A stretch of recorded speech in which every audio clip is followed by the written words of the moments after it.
Her heart raced. For years she had taught piano to children, played at weddings, and filled Sunday church services with melodies. But her dream of performing on a real stage had slipped away under the weight of bills, a sick mother, and the responsibilities of life. Her friend Janet raised an eyebrow. "You're really going to audition?" Carol smiled faintly. "What's the worst that could happen?" The concert hall was overwhelming. Crystal chandeliers, portraits of stern composers, polished marble floors. She felt like a sparrow among peacocks. Other contestants boasted about conservatory training and international competitions. Carol quietly waited with her audition number pinned to her dress. When her turn came, she stepped onto the vast stage. 3 judges sat in the front row, but all eyes were drawn to one man, Maestro Vincent Ashworth. Silver-haired, elegant, legendary, he scanned Carol like a surgeon about to dismiss a hopeless case. "Name?" he asked coldly. "Carol Peterson. I taught piano for 15 years. Ashworth smirked. "Elementary school." His voice dripped with disdain. "And what will you attempt today?" "Debussy's Clair de Lune." He leaned back with a cruel smile. "One of the most nuanced works in the Impressionist repertoire. Tell me, Miss Peterson, do you truly believe teaching Mary Had a Little Lamb prepares you for Debussy?"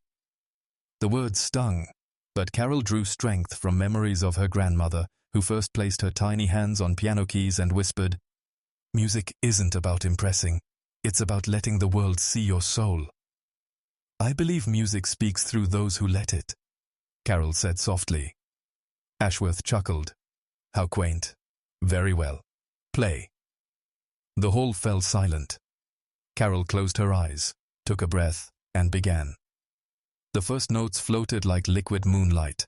Her touch was gentle, flowing, imperfect, yet filled with poetry.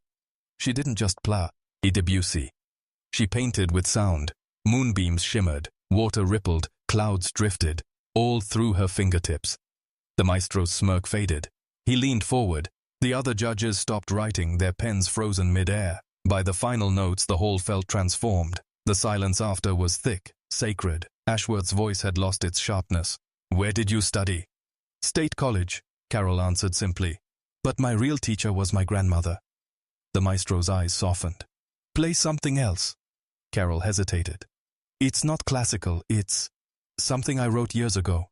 "Play it," Ashworth said, almost pleading. Her fingers moved, and an original melody filled the hall. It wasn't polished or academic. It was raw and deeply human. The story of a daughter caring for her sick mother, of dreams deferred, of love and loss. Gospel whispers, folk simplicity, lullabies of memory, all woven into one song. The judges sat transfixed. Mrs. Harrison, known for her stern critiques, wiped tears from her eyes. Ashworth felt a lump in his throat thinking of his own late mother humming while she baked bread. Carol's piece ended in a quiet resolution, like grief surrendering to peace. For a long moment, no one moved. Then Ashworth stood and clapped.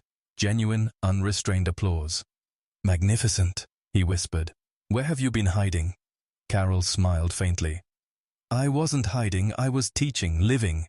The maestro approached the stage. "In 25 years I've heard prodigies from the finest conservatories. But you," he searched for words, "you reminded me why I fell in love with music in the first place." Mrs. Harrison added, "We'd like to offer you a place as soloist in our summer concert series." Carol gasped. "But I don't have the credentials." Ashworth cut her off with a laugh, this time warm. "Credentials? You have something far greater. You can make people feel. 3 months later, Carol returned to that same stage, but this time the seats were full. Friends, neighbors, church members, even her former students filled the hall. She wore a simple black gown, but what radiated? Backstage, Ashworth straightened his bow tie. "Nervous?" "Excited," Carol said with a smile. "There's a difference."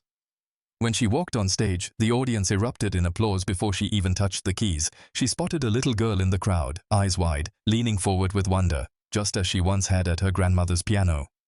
Carol sat, placed her hands on the keys, and played, not just music, but a message.